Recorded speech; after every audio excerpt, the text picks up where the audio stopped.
गाय कहानी का शीर्षक गौ माता का वरदान। बहुत समय पहले की बात है।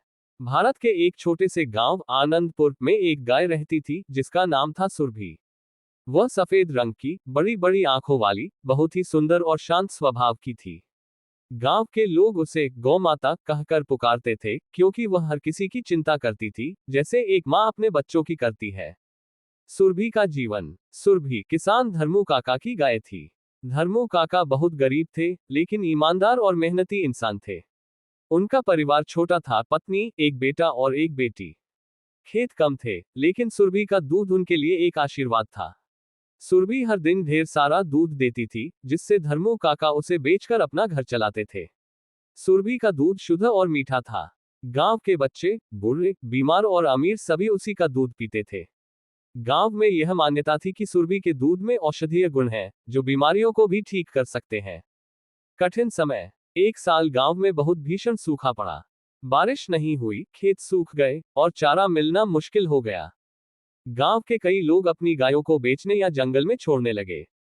धर्मू काका भी बहुत चिंतित थे। चारा न होने की वजह से सुरभि का दूध देना बंद हो गया। घर की स्थिति और खराब हो गई। एक दिन धर्मू काका ने हार मानते हुए कहा, अब हम सुरभि को कैसे पालें? हमारे पास खुद खाने को कुछ नहीं बचा है।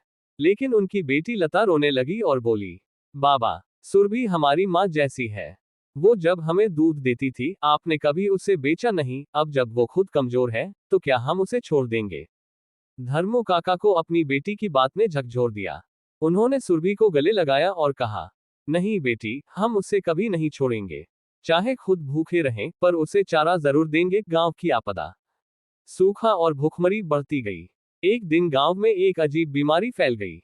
बच्चे बुखार में तपने लगे, बूढ़ों को कमजोरी ने घेर लिया। डॉक्टरों ने बताया कि यह बीमारी दूषित पानी और गलत भोजन से फैली है। दवा भी ज्यादा काम नहीं कर रही थी। लता बहुत परेशान थी। वह रोज मंदिर जाकर प्रार्थना करती थी कि गांव ठीक हो जाए। इसी दौरान एक चमत्कार हुआ। सुरभि, जो कई महीनों से दूध नहीं दे रही थी, एक सुबह अचानक जोर जोर से रम्भाने लगी।